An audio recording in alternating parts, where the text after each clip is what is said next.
আজকে আমি তোমাদের কি শেখাবো? প্রেজেন্ট পারফেক্ট কন্টিনিউয়াস টেন্স, অর্থাৎ পুরাগঠিত ঘটমান বর্তমান কাল।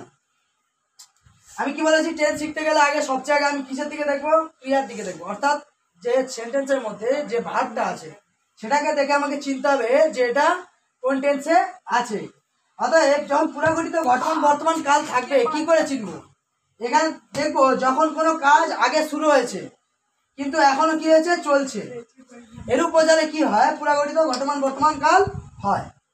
আগে শুরু হয়েছে এখনো চলছে এরূপ বোঝালে বলতে, ধরো সে 3 ঘন্টা পড়ছে, অর্থাৎ 3 ঘন্টা আগে সে পড়াশোনাটা শুরু করেছে কিন্তু এখনো কাজটা কি করছে, চলছে, এইরূপ বোঝাবে। কিংবা সে সকাল থেকে হয়তো ঘুমাচ্ছে, কি বিকেল থেকে খেলছে, কি সন্ধ্যে থেকে লিখছে, এইরকম বোঝাবে। অর্থাৎ অনেক আগে কাজটা শুরু হয়েছে কিংবা কিছুটা আগে কাজটা শুরু হয়েছে কিন্তু এখনো চলছে, অর্থাৎ অতীতে কাজটা শুরু হয়েছে কিন্তু এখনো সে কাজটা কি হচ্ছে, চলছে, কন্টিনিউয়াসলি চলছে। ওই জন্য ওর নাম হচ্ছে কন্টিনিউয়াস, পারফেক্ট কন্টিনিউয়াস, অর্থাৎ কাজটা আগে হয়েছে, শুরু হয়েছে কিন্তু এখনো চলছে, সেইরূপ বোঝালে কি বলবো? প্রেজেন্ট পারফেক্ট কন্টিনিউয়াস টেন্স বা পুরাগঠিত ঘটমান বর্তমান কাল।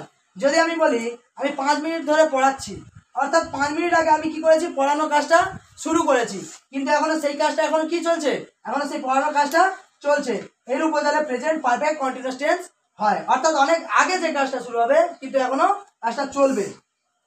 তার নিয়ম কি থাকে? প্রথমে একটা সাবজেক্ট দিতে হবে, তারপর পারফেক্টের জন্য কি হয়, একটা হ্যাভ বসে। কিন্তু পারফেক্টের জন্য হ্যাভ বসে, তাহলে ভিত্রি কোথায় গেল? ভিত্রি বলতে এই বিনটা ইউজ করা হয়, ভিত্রি যেটা হচ্ছে অ্যামিজারের থার্ড ফর্ম ব্যবহার করা হয়, অ্যামিজারের অর্থাৎ বি ভার্বের থার্ড ফর্ম বিন ইউজ করা হয়। বি ভার্বের থার্ড ফর্ম কি জন্য? তাহলে কন্টিনিউয়াস টেন্সের জন্য কি বসে, একটা বি ভার্ব বসে, সেই বি ভার্বের থার্ড ফর্ম বসে গেল। আর পারফেক্টের ক্ষেত্রেও থার্ড ফর্ম, অর্থাৎ এই বিনটা হচ্ছে পারফেক্ট আর কন্টিনিউয়াসের থার্ড ফর্ম একবারে বসে গেল। তারপর কি হয়, কন্টিনিউয়াসের জন্য কি হয়, মেন ভার্ব বসে, মেন ভার্বের সঙ্গে কি করতে হবে, আইএনজি যুক্ত, তারপর অবজেক্ট। যেমন উদাহরণ দিলে কি হবে,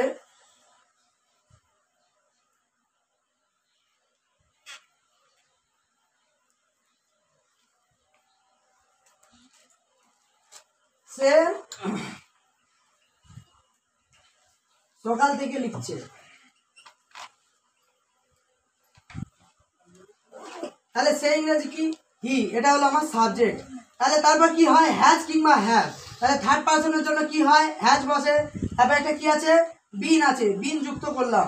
তারপর কি বলছে, মেন ভার্ব, মেন ভার্ব ইংরেজি কি, এখানে মেন ভার্বটা আছে লেখা, তাহলে লেখাটা হচ্ছে মেন ভার্ব, তাহলে মেন ভার্ব লেখা ইংরেজি হলো রাইট, যার সাথে কি যুক্ত হবে, একটা আইএনজি যুক্ত করলাম।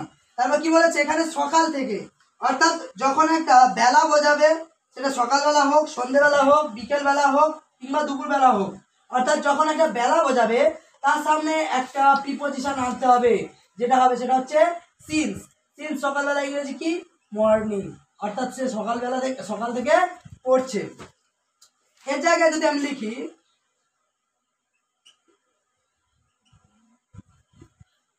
রমেশ 2 ঘন্টা ধরে ঘুমাচ্ছে,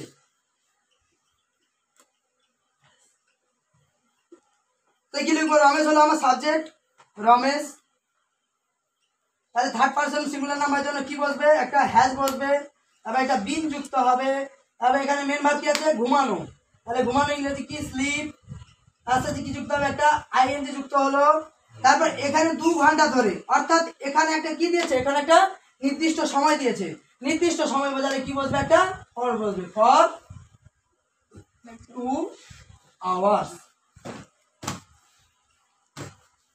হলো। তাহলে আমাকে এটুকু মনে রাখতে হবে, যখন পুরাগঠিত ঘটমান বর্তমান কাল বা প্রেজেন্ট পারফেক্ট কন্টিনিউয়াস টেন্স হবে তখন আমাকে একটা কি রাখতে হবে, সময়ের উল্লেখ থাকবে, অর্থাৎ যে কাজটা আগে শুরু হয়েছে কিন্তু বর্তমানে, অর্থাৎ এখন যেটা চলছে, অর্থাৎ বর্তমানে যে কাজটা চলছে, অনেক আগে শুরু হয়েছে কিন্তু বর্তমানে যে কাজটা চলছে, সেই রকম বোঝালে আমার কি হবে, প্রেজেন্ট পারফেক্ট কন্টিনিউয়াস টেন্স।